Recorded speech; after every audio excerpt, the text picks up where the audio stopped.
I saw the flames before I even heard her scream.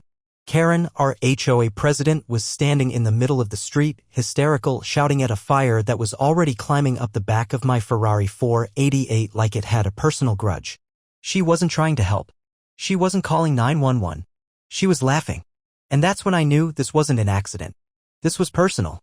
What kind of unhinged lunatic tries to torch a man's Ferrari, especially when that man happens to be the district attorney for the entire county? It all started with a letter shoved halfway into my mailbox, folded so violently it had creases like scars. Violation notice, it read in all caps, the ink practically screaming. The offense? Excessive display of automotive luxury inconsistent with community harmony. I stared at it, dumbfounded, then looked out across my pristine lawn, past the trimmed hedges and freshly resealed blacktop to the unmistakable glint of my Ferrari 488 Spider, a Rosso Corsa red, flawless and sitting 10 feet from my garage. It wasn't blocking anything. It wasn't leaking fluids. It was parked like any other car in any other driveway. But in Karen's eyes, the new HOA president with a superiority complex that could drown a Navy fleet, it was the devil incarnate. That night, I pulled the security footage and saw her, standing at the edge of my property in that stupid visor she always wore, her clipboard tucked under one arm, glaring at the Ferrari like it had insulted her ancestors. She took a photo. Then another. She wrote something on her paper. I watched her lips move, muttering to herself. It would have been funny if it wasn't so pathologically obsessed. The next morning, another notice. This one included a $350 fine and an invitation to the upcoming HOA compliance review meeting. An invitation I didn't request. Karen had already turned this into a battle and the war hadn't even started. The meeting was a circus. I walked into the community clubhouse where folding chairs had been arranged like a courtroom. Karen stood up front like a dictator giving her closing arguments, the HOA board, 3 retired boomers and a visibly hungover dental hygienist nodding along like bobbleheads. Your vehicle, Karen said, not even looking at me, represents an unnecessary display of wealth and disrupts the visual cohesion of our neighborhood. Visual cohesion? What cohesion? We had plastic flamingos on 3 different lawns. One guy had a Chevy on cinder blocks. Another neighbor flew a full-sized pirate flag for reasons I never asked. But no, my Ferrari was the problem. You want me to park it where exactly? I asked, trying to keep my voice level. You could garage it, she snapped back. Or better yet, store it off-site. I stared at her. You're telling me to remove my legally owned vehicle parked on my property because you don't like the way it looks? Karen blinked. The HOA reserves the right to enforce aesthetic guidelines. The word aesthetic fell from her mouth like a weapon. I looked at the board. Nobody said a word. One of them coughed into his sleeve. This is harassment, I said. And it's going to end badly for you. That was the first time she smiled. It wasn't pleasant. We'll see about that.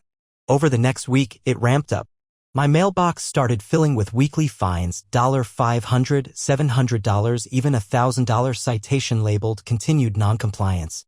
My garbage bin was suddenly too far to the left. My porch light was too bright. A neighbor I barely knew was suddenly cold toward me, wouldn't return a wave, wouldn't speak when we passed. Karen was poisoning the well, one petty drop at a time. I started getting anonymous notes on my windshield, handwritten scribbles like, "This is a neighborhood, not Monaco, and take your flashy crap back downtown." The security footage showed the same thing each time, Karen skulking by after her evening walks, sometimes alone, sometimes with 2 of her lapdogs from the board. I filed a formal complaint with the HOA Oversight Committee. It disappeared into the void.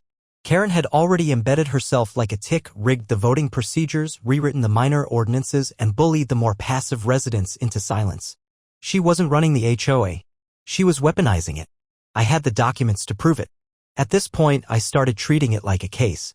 I wasn't just the guy who parked his Ferrari in the wrong spot, I was the county district attorney. I knew how to build a case, how to record legally admissible evidence, how to trigger internal investigations that didn't stop until they unearthed every worm in the compost. I began documenting everything, copies of fines, photos of the car from every angle, timestamps, digital backups of every notice they slid under my door. I began noticing things, minor, precise infractions thrown at me like darts. My lawn, which had been mowed the day before, was suddenly not uniform in texture. My mailbox, untouched for years, was now faded and non-compliant. But it always circled back to the car. That was her obsession. I left the Ferrari in the driveway, fully legal, fully documented, with a GoPro mounted in the corner of the garage recording 24/7. That seemed to drive her mad. She started patrolling more often, sometimes circling the cul-de-sac twice in the same morning. Once I caught her pacing across the street, muttering to a clipboard like she was planning a siege. One night, I heard a soft tap-tap-tap outside and came out to find raw eggs smashed across the windshield. Another time, motor oil was poured behind the tires. Every incident I reported. Every incident I logged. I didn't clean it right away either. I let it sit, let the neighbors see it. Let them start to wonder why this woman was fixated on one man and one car. Still, the pressure grew.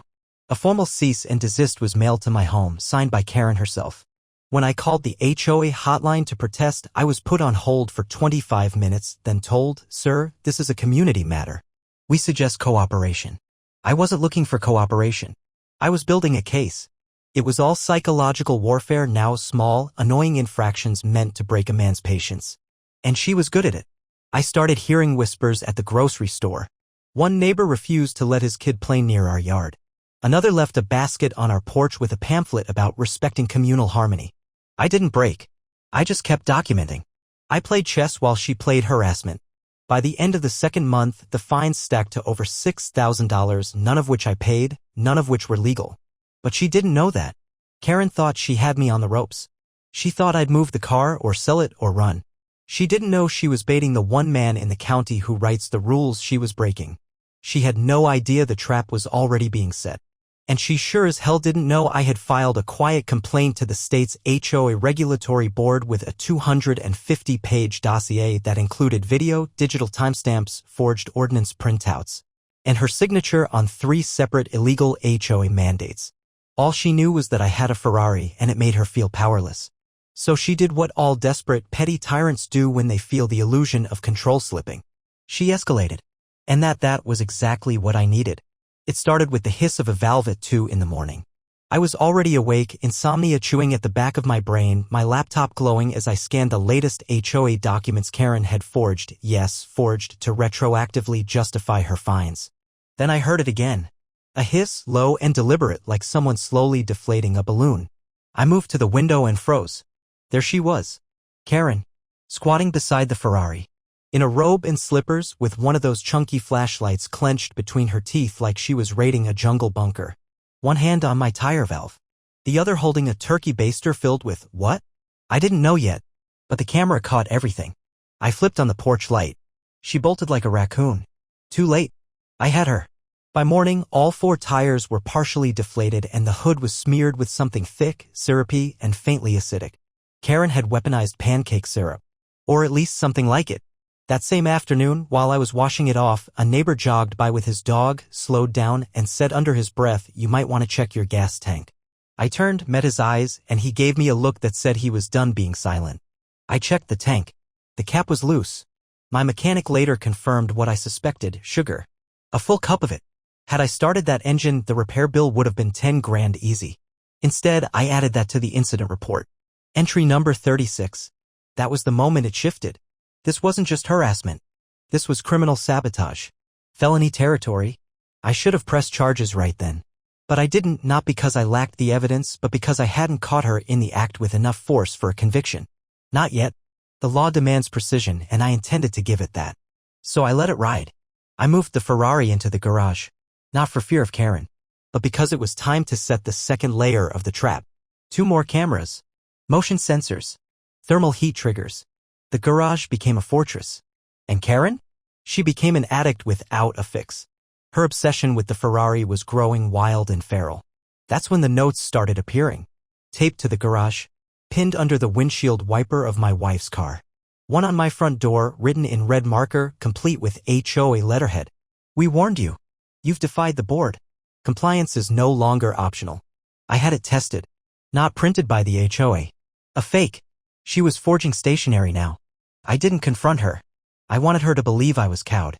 That I was finally pulling back. That she was winning. Because when tyrants feel like they're winning, that's when they get careless. It worked. 5 days later, I came home to find my driveway flooded. Not puddled, flooded. My outdoor faucets had been turned on and wrapped in duct tape. My side drain was mysteriously blocked by wadded cloth and crushed aluminum.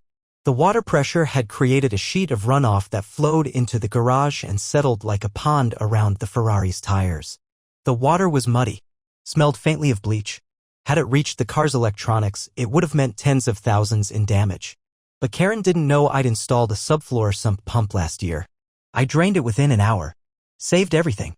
That night, my security cameras caught her walking by, stopping, turning her head as if listening for an explosion. When she didn't get one, she turned, looked straight into the lens, and flipped me off.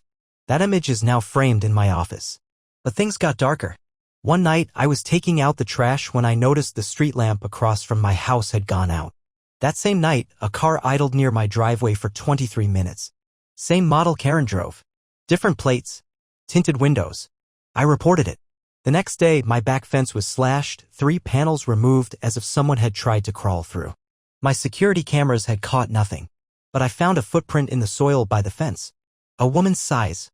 Same brand of orthopedic sneaker Karen wore when she power walked the block every morning, as if her footsteps alone maintained property values. I filed a second report. The HOA ignored it.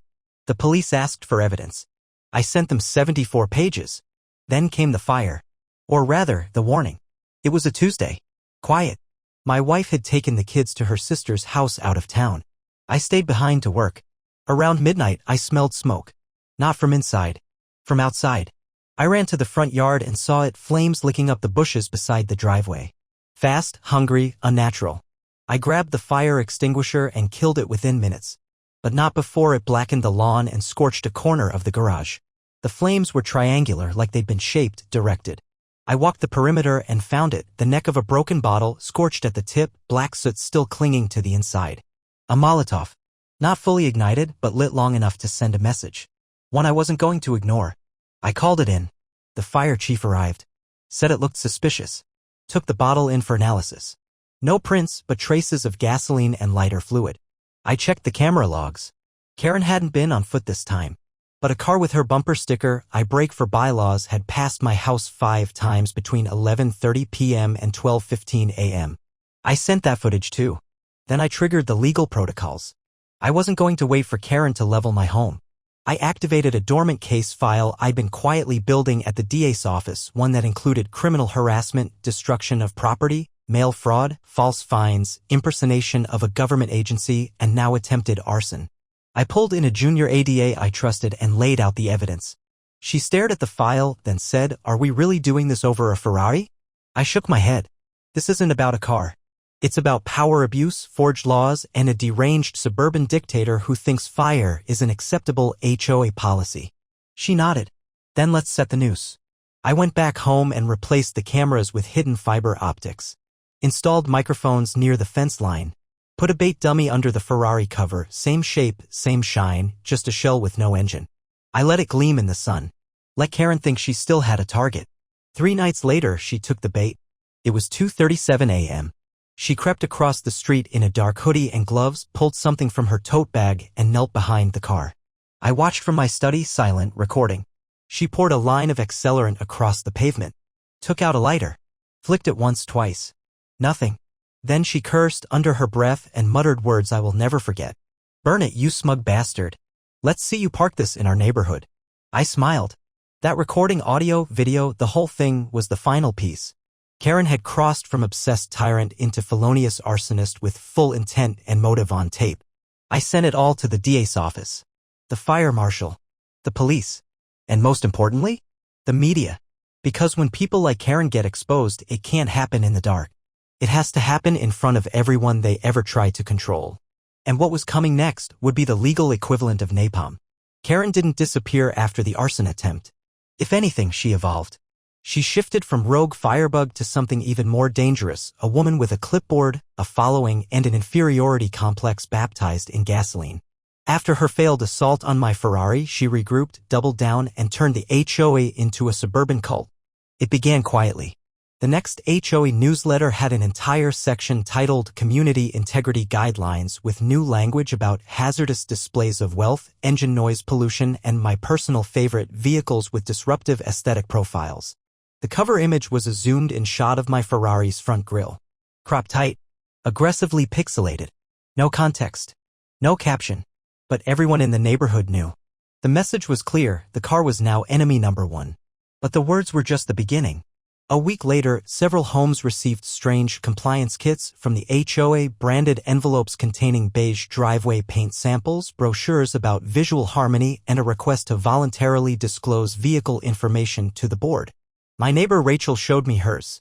"What the hell is this?" she asked, holding up a swatch labeled Suburban Sand. I laughed. Karen was trying to standardize driveway color. That's how far she'd fallen. And yet somehow some of the residents started buying in. That's what scared me most. People who had once rolled their eyes at Karen's theatrics were now sipping her HOA Kool-Aid. I saw them at the meetings, new faces, new allies, nodding along with her every word, whispering, taking notes. And those who didn't play along suddenly had violations nailed to their doors. One couple got cited for having non-regulation potted plants. Another for wind chimes that exceeded community decibel thresholds. Karen was no longer just enforcing rules, she was manufacturing them. Custom-made ordinances crafted in the middle of the night, passed without quorum, then printed on letterhead she didn't legally have access to. But the final straw was what came next. A new proposal, the Vehicle Appropriateness Review Board, or VARB, a fake committee invented by Karen and two of her stooges that aimed to classify vehicles based on neighborhood compatibility. At first glance, it seemed absurd. But then she unveiled the form. It included engine size, color, age, brand, price estimate, and emotional impact score. I nearly choked on my coffee reading that line. Emotional impact? She was rating how a car felt to her HOA cronies. There was even a suggested penalty grid, fines, forced relocation, and a new clause that allowed the HOA to seek exterior vehicle modification at owner's expense. Essentially, she wanted to repaint my Ferrari beige and slap a noise muffling kit on the exhaust. That's when I started getting calls. Not from friends. From residents. Nervous ones. Ones who'd heard whispers of something bigger brewing, an actual coordinated attempt by the HOA to rezone the neighborhood with a clause that would ban exhibition vehicles from residential visibility. And the worst part? She'd started pushing it through. Not legally. Covertly. I obtained a leaked draft of the amendment tucked into a proposal titled Community Renewal Package. Hidden in the fine print was a line that would give the HOA unilateral authority to tow, relocate, or ban any vehicle deemed disruptive by a majority of the compliance board. It was unconstitutional. Illegal. And she knew it. But she was hoping no one would read it. I read it. And I filed an injunction. But Karen wasn't done. She moved on to psychological warfare. My kids, now temporarily living with their mother out of town for safety, started getting strange messages on their devices. Spam emails about dangerous drivers and how to report vehicle threats. My daughter received a school project prompt about when it's okay to challenge authority, followed by a call from a teacher who said someone from the community had expressed concern about our family values. I traced the messages. IP addresses pointed back to a VPN, but the origin server was logged on a public Wi-Fi at the HOA clubhouse. The same night Karen had her neighborhood pride movie night. Then came the fake mechanic. Tuesday morning. Unmarked tow truck. Bright and early. I saw him from the kitchen window, backing into my driveway, hazard lights on. He hopped out with a clipboard and started fastening chains to the Ferrari's front axle. I stepped outside, calm measured. "Can I help you?" He didn't even flinch. "HOA tow order," he said. "Illegal vehicle removal." I smiled. "Got the order number?" He blinked, then handed me a printed page. At the bottom I saw the signature line, authorized by VARB. I laughed out loud. "There is no VARB," I said. "And you're about to commit felony theft of private property." His eyes flicked to the garage. Then to me. Then to the two sheriff's deputies walking up the driveway. I had called them the moment he arrived. The driver dropped the clipboard, said wrong address, and drove off. But I knew Karen sent him. She wasn't just testing the waters. She was probing for weakness. And she found none. That night my wife called. "Are you okay?" she asked. I told her I was. But the truth was I was done playing chess. It was time for war. Not petty war. Not Karen-style clipboard tantrums. Real war. Legal war. The kind with subpoenas and depositions. The kind that ends with a judge's gavel and a dozen HOA board members wishing they'd never learned what VARB stood for. I reached out to a contact in federal housing compliance. Another in state zoning. Then I filed 2 more formal complaints, one to the county attorney and one to the Department of Consumer Affairs. But it still wasn't enough. Because Karen wasn't just weaponizing fake committees. She was hosting them. And I needed inside access. So I sent in a mole. One of my neighbors, a recently retired paralegal named Sean, volunteered to attend the next meeting under the guise of wanting to get more involved. They bought it. Karen welcomed him like a lost puppy. And that night, Sean recorded everything. The tapes were gold. Karen, sitting at the head of the table, ranting about how the Ferrari lowered the moral tone of the neighborhood. Her cronies laughing as they passed around a photoshopped image of my car exploding. One board member suggesting they plant nails in my driveway accidentally. Another proposing a discreet call to code enforcement about my garage light. And then Karen, her voice sharp and loud, saying, once the fire happens, we'll blame it on spontaneous engine combustion. Those things are dangerous anyway. She didn't know the fire had already happened. And I already had it on tape. Now I had her voice. I had the proof she was planning another arson. I sent the audio to the DA's office. Labeled. Timestamped. Cross-referenced. That's when they gave me the green light. Full investigation. Full subpoena power. They called it Project Cinderblock. I called it justice. Karen didn't know it yet, but the walls were closing in. And the Ferrari she hated so much? It had just become the bait that would expose a criminal HOA conspiracy unlike anything our county had ever seen. It happened in broad daylight. No cloak of night. No subtlety. Just raw, blistering arrogance wrapped in the smug expression of a woman who had lost her mind and didn't even realize it. It was a Sunday, quiet, hot, and calm. I had just stepped onto the porch, coffee in hand, when I saw her. Karen, dressed in a red tracksuit, mirrored sunglasses, and gripping a bright orange gas can like it was a bottle of champagne. She strutted up my driveway as if she were delivering a casserole. I froze, coffee halfway to my lips. She didn't look around. Didn't hesitate. She walked right up to the Ferrari, popped the gas cap open because of course she knew how, and began pouring. I could hear the liquid sloshing, could smell the sharp punch of gasoline on the breeze. Then, like a scene from a damn telenovela, she pulled a matchbook from her back pocket. Paused. Lit one. And threw it. The fire caught instantly. A whoosh of orange and black, a flash of heat so violent I could feel it from 20 feet away. My Ferrari, a car I'd babied, polished, maintained with surgical care, was engulfed in flame like it had never mattered. Karen stood there, arms crossed, watching it burn like a goddamn baptism. And I just stared. Not because I was shocked, but because I was ready. What Karen didn't know, couldn't possibly know, was that this was a setup. A trap. A fully documented, meticulously baited sting coordinated between me, the DA's office, the local fire marshal, and a news crew currently sitting in a van 2 blocks away, cameras rolling. The fake Ferrari, an identical fiberglass shell with a gutted interior and a concealed camera rig, was built just for this moment. The fuel she poured was monitored, the airspace above my house was drone recorded, and the match she lit? It activated 3 synchronized camera shutters the moment it left her fingers. Karen had just committed felony arson, criminal mischief, reckless endangerment, and destruction of property on tape. And she did it with a smile. The fire bloomed as neighbors rushed out of their homes, mouths open, phones recording, gasps echoing across the street. Some screamed her name. Some yelled at her to stop. She just stood there, like a queen watching a coronation. And then I stepped forward. Calm. Controlled. I pulled out my phone, tapped once, and the sprinklers kicked on, high pressure, industrial strength, timed perfectly to douse the flames within seconds. The fire hissed. Died. Left behind a charred skeleton of the decoy car and the smell of Karen's worst mistake. She spun around, startled. That was her first crack. Her first moment of realization. The second came when the police cruisers pulled up, sirens off, lights silent. They had been parked around the corner. Waiting. Coordinated. Precise. Karen's eyes widened. She dropped the gas can. Tried to back away. But the officers were already moving, 2 from the front, 1 from behind. She stammered something about a warning, something about he deserves this, something about protecting the neighborhood. None of it mattered. Because the moment they cuffed her on her knees, face twisted in confusion and rage, a cameraman stepped forward. The news van parked in full view, the logo painted on the side. Channel 9. Investigative team. Karen froze when she saw it. That was the third crack. She realized it wasn't just a mistake. It was a story. I watched from the sidewalk as the scene unfolded, neighbors whispering, some recording, some standing stunned as Karen Witherspoon, president of the East Crestwood HOA, was loaded into the back of a cruiser under suspicion of felony arson and domestic terrorism. Her sunglasses had fallen off. Her hair was wild. She looked small. Smaller than I'd ever seen her. But it wasn't over. Not even close. Because I had something else. Something she had forgotten about. The Zoom call. Weeks earlier, during one of her secret HOA meetings, she had bragged about fixing the Ferrari problem once and for all. Sean, my mole, had been screen recording the entire call. He had sent it to me, encrypted, timestamped, logged. And now, with the media involved and police scrambling for motive, I released it.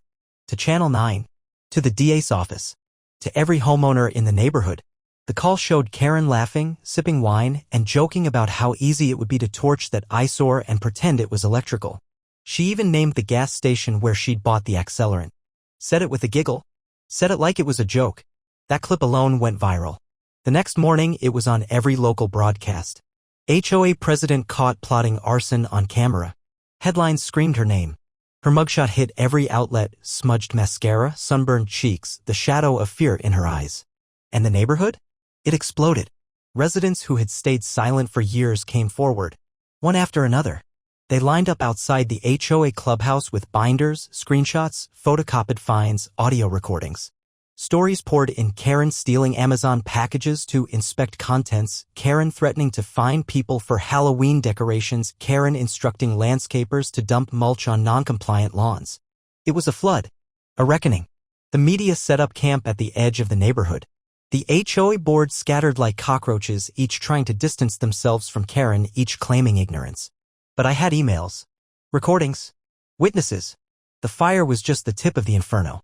And now, with everything out in the open, the system had to respond. I got a call from the county prosecutor. "We're expanding the investigation," she said. "We're filing for civil racketeering. Possibly RICO." She ran that HOA like a criminal enterprise. I nodded. "I know," I said. "I've been living under it." Karen's bail was denied. She was remanded to county lockup as a flight risk. The judge, an old colleague of mine, didn't even flinch. The charges were severe. Felony arson. Attempted destruction of property. Endangerment. Conspiracy. Misuse of HOA funds. Fraud. Forgery. And with the community now fully awake, the house of cards collapsed in real time. Within 48 hours, the entire HOA board resigned. A special vote was called. Karen's bylaws, rewritten over the years to entrench her power, were overturned. And me? I was asked to serve as interim HOA president. I declined. I wasn't interested in running an HOA. I was interested in dismantling it. And with Karen behind bars and a stack of legal ammunition locked in my office, that's exactly what I planned to do. The Ferrari? It wasn't gone. The one Karen torched was a shell. The real one was parked off-site, protected, preserved, untouched. And on the morning after Karen's arrest, I drove it back into the neighborhood. Slow. Deliberate. Bright red. Gleaming. Every neighbor watched. Some applauded. Some cried. One man fell to his knees and muttered, "Finally." And as I parked it in the driveway, I took a slow sip of coffee and smiled. The fire had ended. But the cleanup? That was about to begin. And I would make sure the ashes of Karen's tyranny fertilized the rebirth of a neighborhood that would never, ever fear a clipboard again. The courtroom was cold. Not in temperature, but in tone, a kind of sterile, humming stillness that only ever existed in places where lives were split in two. One side of the gallery was packed with reporters, homeowners, city officials, and more than a few members of the local bar. The other side? Empty, save for the hunched figure of Karen Witherspoon, shackled at the wrists and ankles, her once blonde bob now a frizzed-out helmet of stress. She didn't look at me as I took the stand. Didn't even lift her chin. But I saw her flinch when the prosecutor pulled out the binder, my binder, thicker than a legal textbook and filled with every documented violation, every falsified ordinance, every audio recording. Every shred of evidence showing exactly how she'd turned a harmless neighborhood bureaucracy into a suburban criminal syndicate. What she thought was petty control, I framed as racketeering. What she thought were HOA bylaws, I proved were fraudulent contracts, enforced with threats and fake fines. The courtroom listened, silent and spellbound, as the prosecutor laid it all out: the misuse of funds to hire a fake towing company with ties to Karen's nephew, the vehicle appropriateness board with no legal charter or voting record, the secret surveillance equipment she bought using community funds, and of course, the arson plot. Not just a single fire, but an orchestrated effort captured in real time to destroy private property and gaslight the community into believing it was an unfortunate accident. They played the Zoom call. They showed the drone footage. They played the audio of Karen muttering, "Let's see him drive this through our neighborhood when it's ashes." That was the moment. The courtroom, packed with homeowners who had once silently paid her fines, now leaned forward as if watching a public exorcism. I testified calmly, methodically, laying out the timeline from her first fake ordinance about my Ferrari to the firebombing, to the phony VARB paperwork, to the forced amendments hidden in newsletters. And then came the twist, the linchpin.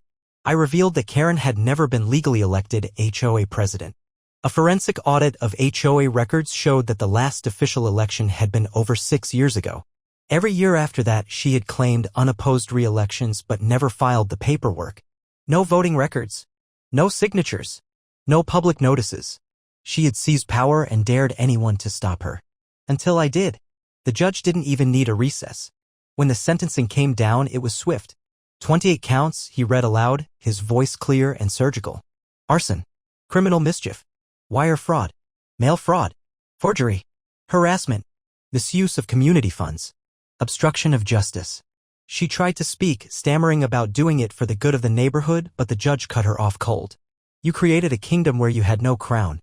And then you burned it. Karen was sentenced to 16 years in state prison without parole.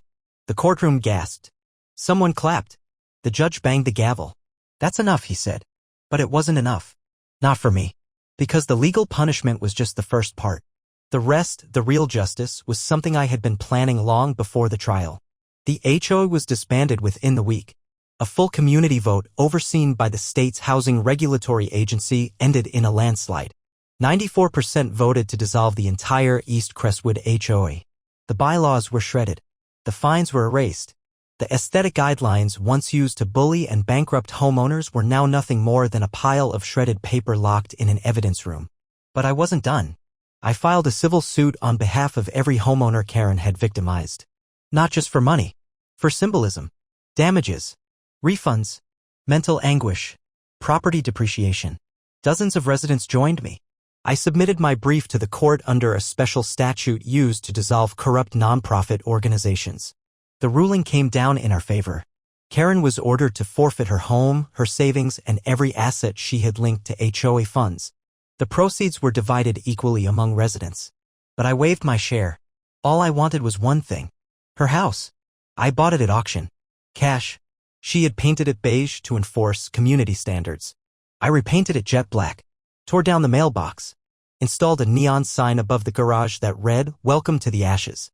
And then, just for good measure, I parked the real Ferrari in the driveway, shining, tuned, purring like vengeance. The community watched, still stunned. For years, they had cowered under Karen's thumb, unsure if anyone would ever stand up to her. Now they were free. They hung flags. Painted their houses whatever damn color they wanted. Kids rode bikes again. Lawns grew a little too long and nobody cared. It was beautiful. But justice didn't stop with Karen. Inspired by the trial, several other HOAs across the county underwent audits. 3 more presidents resigned within months. 1 was indicted. The local news called it the East Crestwood Ripple. I called it a good start. The city passed new laws regulating HOA elections. Transparency acts. Oversight committees. For the first time in years, the balance of power shifted back to the people who actually lived in their homes, not those who ruled over them with gavel-shaped clipboards. Karen tried to appeal. Filed motion after motion from prison. Claimed bias. Claimed sabotage. Claimed she'd been framed by a political conspiracy. None of it worked. The video was too clear. Her signature too consistent. Her own words damning. Let it burn, she had said. And it had. But not my car. Not my home. Not my life. Her empire had burned. And from its ashes I built something stronger. On the 1-year anniversary of her sentencing, we held a barbecue. Not in her honor. In the neighborhoods. It was potluck style. Music, laughter, kids running barefoot. At one point, I stood on the porch and raised a glass. To freedom, I said. They cheered. And someone added, and to the man who fought fire with fire. I smiled, sipped my drink, and looked over at the Ferrari. Still red. Still perfect. Still parked in the driveway like a middle finger to tyranny. People ask me now, was it worth it? The months of surveillance. The legal maze. The sleepless nights. The fire. The court. The headlines. Every second of it. Because some wars aren't fought overseas. Some wars are fought on front lawns against petty tyrants in yoga pants who think a clipboard makes them a queen. And when they come for your peace, your property, your family, you don't just defend it. You burn their rulebook to the ground. And you make damn sure they never forget who struck the match.